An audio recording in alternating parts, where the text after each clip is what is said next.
What's going on, guys? It's your boy Mikado Sensei back with another crystal review. And today we're going to be getting into the mysterious crystal slash glass known as the Andaras. So let's get into it. Andara means light of beauty and perfection. These are some very beautiful beings indeed that are more special than most realize in more ways than one. Like their composition, their origin, their role here on Earth, and where they're found, which are very, very few places as of right now, but eventually that too will change.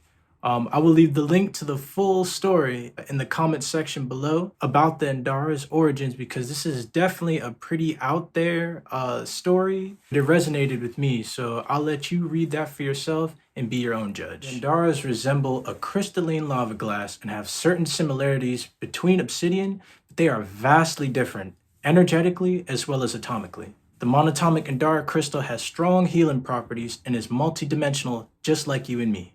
It works quite differently than regular crystals like quartz, where one may amplify their intentions through the crystals. Instead, with Andaras, one would insert their intentions into the kinetic field, and the entire field moves in response to that intention. Andaras are very special indeed. They're used in the inner earth plane by beings that live in places like Mount Shasta, as well as another place I know of named Seraphim. These are all inner earth places, by the way. Um, my story goes like this with these beings, though. I came into contact with the Andaras a few years back, like I want to say 2020. Just seen them online, literally, just scrolling. They seemingly just came out of nowhere. Me being the seeker that I am, I'm also a Life Path 7. Uh, I immediately bought one to see what the hoopla was about, but little did I know I would be in for a journey. My first Andara was actually this Sovereign Amethyst one. I had got it from an authentic dealer, and I had gotten it carved into a beautiful dragon. And it's actually not this one, but uh, finish the story here. I've gotten it carved into a beautiful dragon. Took me about a month to get back to me, and I swear to y'all, I only got to use it for a good day. I went out on Halloween with my brother, and I lost it in Washington D.C. going walking about and stuff like that. I was sick, so sick. It cost me about $1,000, for the carving, to buy the stuff, et cetera, et cetera. So I just kept thinking, like, what the hell went wrong? But me doing some more research, looking into them, because I did y'all like want another one, but I was gonna wait patiently.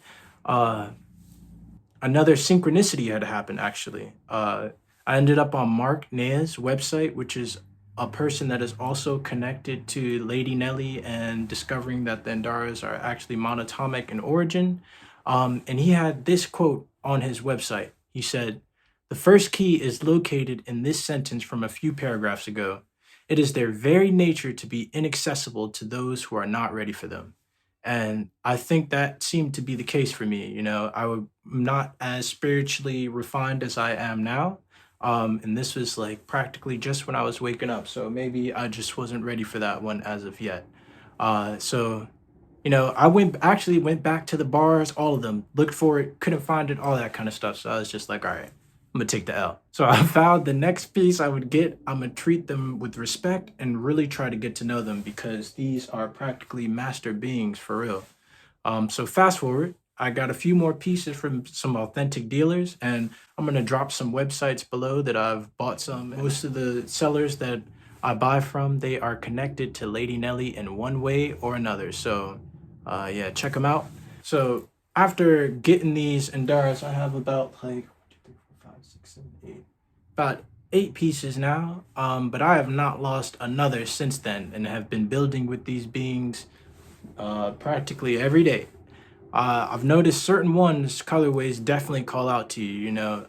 You'll know when it calls. Literally, the vibe that it sends you, the way it makes you feel. Just looking at all this stuff, you can tell before you even have it in your hand. So, fast forward again. I believe after I got my iridium Indar, which is actually the black one, just getting this one carved. This is like a prototype, but still an Andara. After getting the iridium Andara, I was led to Maia Nartoomid, which is another big sync because the iridium Andara, they say, is connected to Sunak Kumara, who is also connected to Thoth. Thoth is connected to Maia because that's who she channels or get her information and stuff from, that's her guide, her teacher. Maia Nartoomid is a spiritual consultant, an Akashic translator, a visionary artist, and much more. Maia is the original channeler concerning the Andaras. I have read about her, but it wasn't until the right timing, I guess, that me and my sister got into contact with her through her Akashic record reading, and we became a part of her New Earth Star Inner Academy. Maya is definitely the truth, man. All the information she sent through has resonated. The things that she's taught us, because it's, a lot more than just me and my sister in there. So definitely appreciative. But she has a lot more knowledge on these beings than I see that is out and circulating. So I'm going to be dropping some of those facts here that blew my mind about them and that she shared with us. You'll see another major reason why they are so special and why they are the way they are through what I'm going to read to you in a few seconds. I believe she had channeled this back in 2015, and here goes the quote. The Andarian beings have already begun to enter Earth's domain once again. They have a city established in an inner cavern, once occupied by inner Earth dwellers. It is indeed being populated by the actual Andara crystals. What you see of them on the surface, which I would guess like Lady Nellie's Land and that diamond mine in South Africa, places like that. What you see of them on the surface are matrices in which their energy codes have been implanted. Therefore, these Andaras are so by proxy, you might say, the ones the Andaras are creating in the cavern are the source crystals. And as the source crystals build and mature, so the proxy Andaras will gain power as well in diversity. End quote.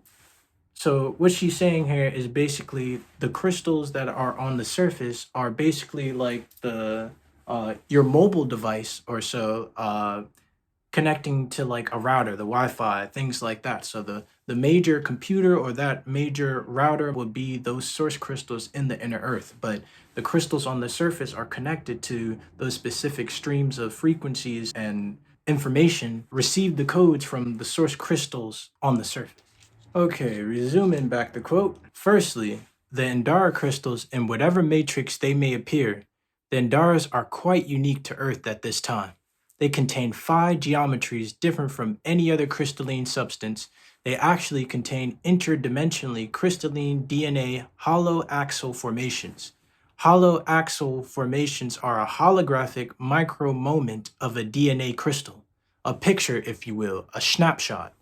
By this snapshot is a hologram, and as such is capable of transferring the living codes of the DNA crystal into the Andara crystal.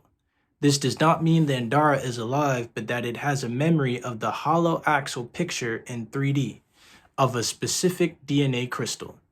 DNA crystals, they are not something you could hold in your hand even if you can see them. They are very, very small. They are quantum force fields, crystalline in geometries they create as they spin from one leap to another through time. These hollow axial patterns are trapped inside the Andara crystals for a purpose, and the purpose is to enable the human beings to be able to touch and awaken these trapped pictures and thus activate them in their own DNA to some degree. End quote.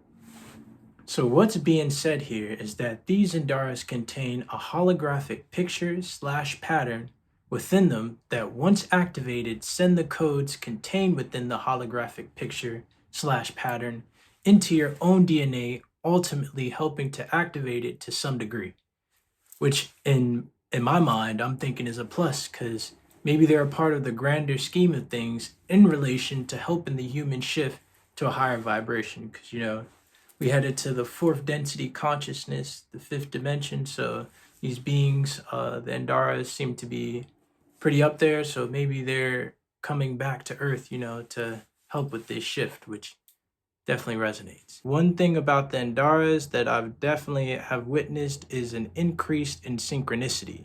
So as you can see, there's a lot more going on with these crystals than meet the eyes. I hope this has shed some more light on these mysterious beings because online I see a lot of people hating on these beings, calling them fake, etc., etc. which may be true. There's a lot of fakes out there and etc. But you just need to know where you're getting them, who the person is, and where they found them. Stuff like that, you know. But with all the hate, I thought I'd share my perspective and my teacher's perspective on it so we can get more clarity out there in the world on what's going on with these crystal glass, these Andara beings, and so forth. And I almost forgot. Below, I'll put a link to a Lemurian codec that Mark Naea, the person that found out that the Andara crystals was in fact monatomic in origin.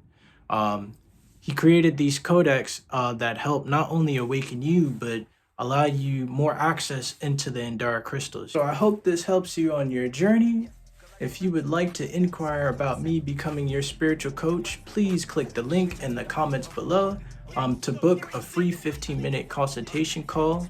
If you're wondering what I do exactly, I now help to empower and guide young adults that are going through a spiritual awakening by deepening their knowledge of self and the world around them to ultimately streamline their spiritual awakening, which I think is critical at this time because it seems by the day more and more people are awakening, more and more people heading on this journey may be lost along the way. So, you know, if you need some guidance, feel free to reach out to me.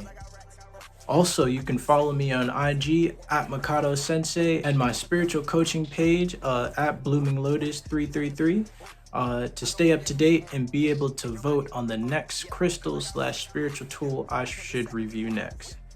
Till the next time.